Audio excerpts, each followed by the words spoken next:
न लागे हो जाऊं, रात भर जागे करे तोहार ध्यान। चांदनी रात में तोहरे याद आवे, भिंजल अखियां से निंदिया उड़ जावे।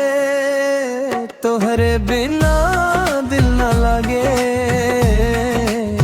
सांस भी अब तड़पे लागे। आजा सजना देर न कर, तोरे खातिर दिल धड़के। तोहरे बिना दिल न लगे,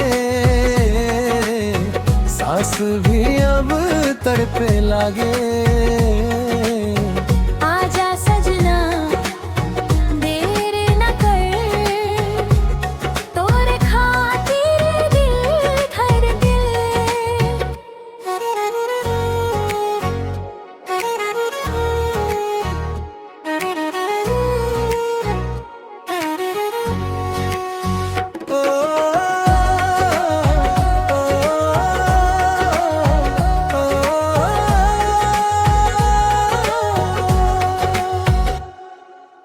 गाँव के गली में खोजी तो हैरा, हर एक सपना में देखी चेहरा।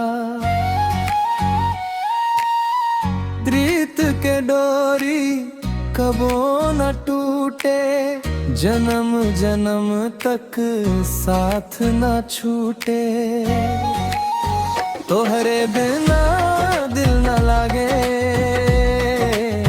सांस भी अब तड़पे लागे। आजा सजना देर न कर, तोरे खातिर दिल धड़के। तोहरे बिना दिल न लागे, सांस भी अब तड़पे लागे। आजा सजना देर न कर, तोरे खातिर दिल धड़के। बरखा बरसे भींजे चुनरिया, तोहरे नाम के गावे पपीहरिया।